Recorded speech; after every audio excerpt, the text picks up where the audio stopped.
Hari ni ada orang Jerman. Orang Jerman makan king crab dengan lobster. Dia cakap dengan saya dalam bahasa Jerman. Dia kata, bang, saya dah jalan-jalan dekat Jerman tak jumpa kedai abang je ada yang besar, saiz mega macam gini. Saya tanya dengan dia, mega apa? Mega Mato, Rahmat Mega, dia cakap. Mega apa? Dia tak sebut, kasih komen. Itu dia. So yang mana nak makan Alaska king crab dengan nasi lemak ni harga dia 498. Yang lobster ni harga lain lah. So kalau kau nak makan nasi lemak lobster yang besar macam gini, harga 198. Orang Jerman nak tengok dia makan macam mana. Tapi dia ada order menu lain. Sekejap. Tengok. Ini ada dua jenis sotong. Sotong panggang. Ada garlic sauce buttermilk, beras basmati, sambal mak-mak.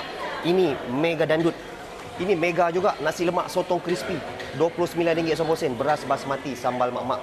Ini sama harga dua barang ni RM29.90. Ini mega juga bang. Mega Dad. Nasi lemak udang galah bang. Jangan tak percaya, RM29.90. Ini mega juga bang. Mega dandut. Goyang-goyang.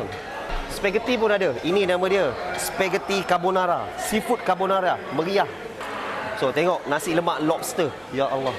Orang Jerman makan lobster dekat sini. RM88. Dia cakap murah. Ouchung. Alright, saya nak bagi hantar pada orang Jerman. Mari.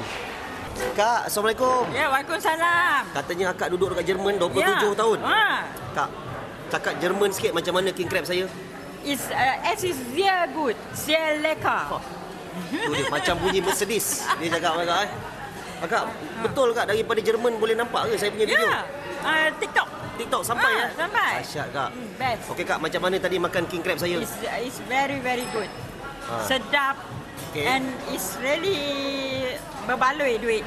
Berbaloi. Ya. Kalau saya cakap bahasa Melayu, akak jawab bahasa Jerman boleh? Boleh. Okey kak, nasi lemak saya macam mana? Beras basmati, sambal mak-mak. Alles sehr gut, sehr lecker. It's sehr gut. Itu king crab dia macam mana? Sedap? Dia cakap apa? Ouchung apa itu? Achtung. Saya biasa kalau buka ni tanda dia. Ni tanda dia. Tanda dia. Saya biasa yang tahu bahasa Jerman bila saya buka bonet kereta saya nampak auto. Ya. Itu je yang saya faham. Mercedes. Mercedes semua ada. Okey kak, tolong cakap Jerman, kenapa orang Jerman kena cuba makan kat sini? Muss probieren hier essen. Es ist sehr gut, sehr lecker. Baik. Dia lekker. Baik kak, terima kasih banyak serius baik daripada Jerman pun nampak saya punya video. Baik kak, terima kasih banyak Okey, kita ada abang-abang ni juga. Kita nak tanya abang. Assalamualaikum. Waalaikumsalam. Macam mana bang makan king crab saya bang? Alhamdulillah, ni first time kita makan king crab ni. Bawa mak ayah nak rasa kat sini.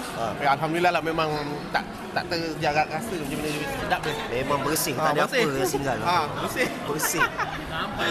Abang Johor dekat mana? Saya dekat